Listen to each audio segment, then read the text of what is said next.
What's going on, y'all? It's Locks, and we got some more NBA player props I love on the board for this Wednesday, October 30th NBA slate. It is a huge one. We got so many games on the board, so we're going to give you guys a total of 5 players I love on the board so far that we got here right here on Prize Picks.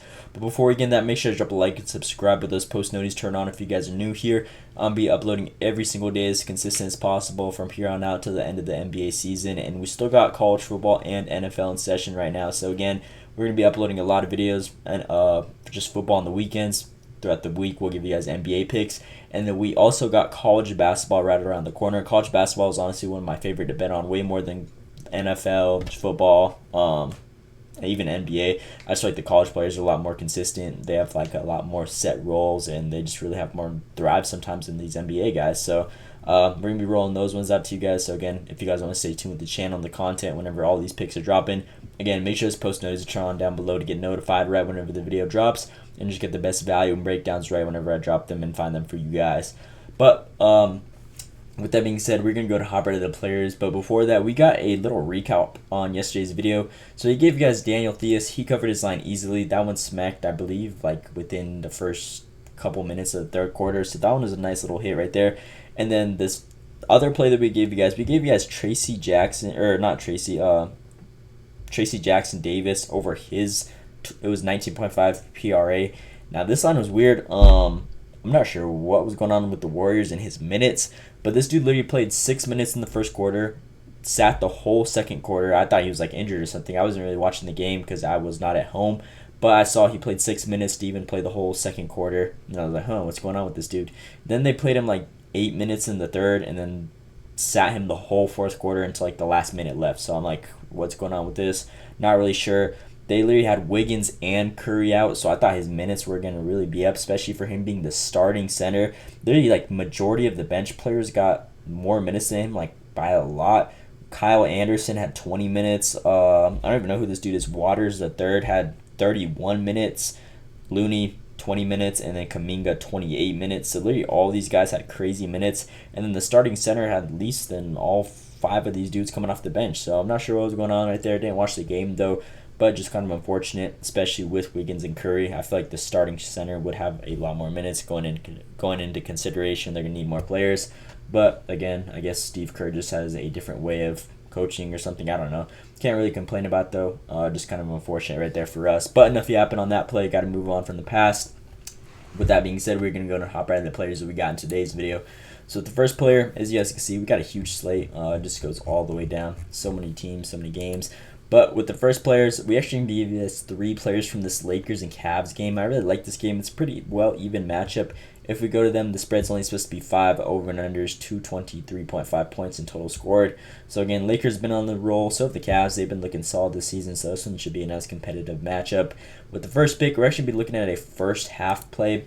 We're going to be looking at Jarrett Allen over his first half PRA.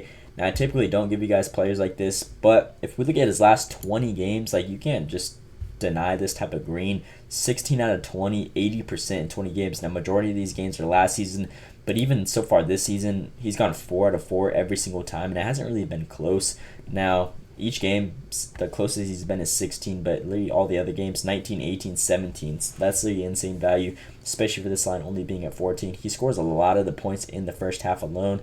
As you guys can see, 11, 12, 15, and 9. So majority of them are coming from points, and even when he's not scoring as much, he'll get more rebounds. This play has a good value overall. The upside is there. This Lakers team is not the best defensively. If we look at them overall, they're ranked 23rd points allowed, 18th rebounds allowed, and 25th in assists allowed. The defense has really been the area they've been lacking the last couple seasons. So again, that's a little insight right there. And this line is just kind of low. I'm not sure why. If you look at the amount of greens, I know some people might say this is a trap and whatnot because like you don't want to take guys over the consistency, but you just can't deny that this line is like just a good one for him. He's been super consistent. And if we look at him last season against the Lakers in the first half, he had 24 in the first half and 19 in the first half alone. He had the same exact minutes, 16 and 18 minutes. If we look at him this season, he's literally the same thing right here, 16 minutes on average. So again, the numbers are literally the exact same, and he had a well resume against the Lakers, 2 out of 2 so far last season, and I expect him to go over this game again. As you guys can see, 13 points, 10 rebounds, and 1 assist in the first game. Second game, 10 rebounds, 10 points, 7 rebounds, and 2 assists. So again, this dude damn near doubled this line in both these games. And then right here, he's gone well over easily every single game so far this season. The minutes are the same. And a little insight down here, Jarrett Allen has exceeded 14 first half PRA in 8 straight games versus bottom 10 defenses for assists allowed, averaging 20.5 in these type of matchups. So he's averaging in 8 straight games against bottom 10 defenses, 20.5 in 8 straight. You can't really go past that little statistic right here. I feel like this one should get bumped up guaranteed. So again, for you guys, I'd hop on this one just from the little insights I showed you right there. But Jarrett Allen, or actually we gotta go to the first half. Where is it at? Oh, NBA first half. Allen over that 14 PRA right there. Love this line. And then with the second pick that we're giving you guys, we're going to be looking at Anthony Davis over his 39.5. Now, this dude's been going crazy all season. As you guys can see, so far, he is 4 out of 4. And this is a matchup. Now, they do have some bigs with Evan Mobley and Jarrett Allen. Now, Jarrett Allen's pretty solid defensively, but Evan Mobley, he gives up he's not as good defensively, let's just say that. But if we look at last season against this team, first game, Anthony Davis on the road against them, which they're in right now, he had 32 points, 13 rebounds. And then the second game, this one was a blowout, 97 to 116. So obviously, he's not going to really be playing as much or having those type of offensive games. If some other players were going crazy, I can't remember from that game, but someone else was definitely doing their thing. Now, what we've seen so far this season from the Lakers, Anthony Davis is their go-to guy, no question. I feel like the torch has been passed from LeBron James to Anthony Davis. Now, LeBron, don't get me wrong, he's still been putting up numbers. But again, the number one guy that we've seen so far is Anthony Davis. These numbers do not lie. 36, 35, 31, and 29 in all these games with a nice 16, 8, 9, and 15 rebounds to go along with all those. So again, he's been super consistent. He's been taking a lot of shots as well.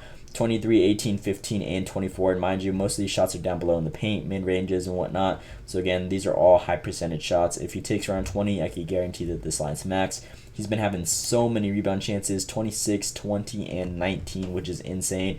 If we look at Cleveland against the power forward position and center, they're not really the worst. Small forward, Anthony Davis typically offensively plays like a small forward, if you want to call it that, just from the mid-range. They're ranked 25th and 30th in points and rebounds allowed, to give around 22 and 8. Power forward, they give around 23 and 10, and then center, they give around 17 and 2. So Anthony Davis could float around from the 3 to 5 basically, just offensively alone, which you're going to be looking at for the points and rebounds. And again, he's been balling out all season. His past, he's done his thing against these guys except the blowout. And again, his minutes have also been the same, 37, 36. If you look at him so far this season, 37 basically all around. So the numbers right here, I expect him to just go out there, ball out, do his thing again, and just continue this little run that he has going right here. So Anthony Davis over that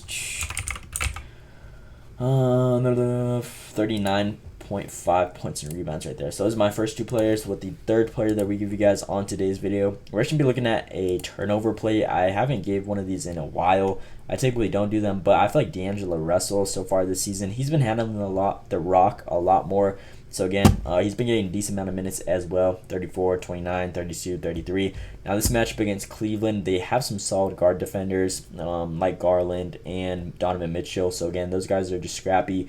And DAngelo Russell in this matchup, we saw him last season. If we look at the games, 4 and 6 turnovers in both these games. Again, similar minutes at 30. If we look at him this season, he's been averaging the exact same amount at 32, actually more, 32 minutes, and in these two matchups, he had 31 minutes. So he had 4 turnovers and 6 turnovers in these games. So again, this dude kind of struggles against this Cleveland defense. They ranked 18th in turnovers forced, which is pretty solid, forcing 13 turnovers a game. And then with a guy like DAngelo Russell handling the ball for 30-plus minutes, again, I feel like they should be able to just force those turnovers out of him, which we've seen in the past. You can't really lie about 4 and 6 turnovers in both the matchups. That just means DAngelo Russell has a tough time against this Cleveland team, and it is over there on the road. So again, he's going to be playing in enemy territory, probably having the crowd against him, or he will have the crowd against him. So again, just making more opportunities for turning over the ball. Just a rougher and tougher environment for him to just be a good point guard and not turn over the ball. And so Russell over that 1.5 turnovers line right here. Love that one right there. And then with the fourth pick that we give you guys on today's video, we're going to be looking at Jaden Ivy over his rebounds. Now, I loved this guy last season. I feel like he's an underrated player. He's a starter for the Detroit Pistons. Now, I like his rebounds line. This team plays fast. He's a shooting guard. And if we look at Philly, obviously they don't have a couple bigs. They don't got Joel Embiid in there. And this team puts up a lot of shots, and they also miss a lot of shots. They're one of the most teams with the most least amount of field goal percentage, or whatever you guys want to say, that just create more board opportunities for opposing teams. So again, Jaden Ivy, I expect him to just do good in this matchup. But if we look at him last season, obviously at the beginning of the season game, he didn't really have many minutes, 21, 28, and 31. We just seen an increase in minutes throughout. But when he got 28 minutes, he had 4 boards, and then when he had 30 plus minutes, he had 5 rebounds. If we look at him so far this season, he's been getting a lot more minutes, 30 plus guaranteed. Whenever the game's close, he's going to have a large minute games, a 35-minute guaranteed. And this matchup is projected to be pretty close, so as long as Detroit keeps it up with them, I expect him to just be able to grab those boards in there. A little insight down here, Jaden Ivey's exceeded 3.5 rebounds in 4 of his last 5 games, 4 straight, averaging 4. If we look at him so far in the season, he's 4 out of 4. And again, last season, despite the minutes from the beginning of the season where he didn't play as much compared to when he did play, he just went out there, balled out, and did his thing easily. So I feel like this is a good one for him to cover 3.5 rebounds.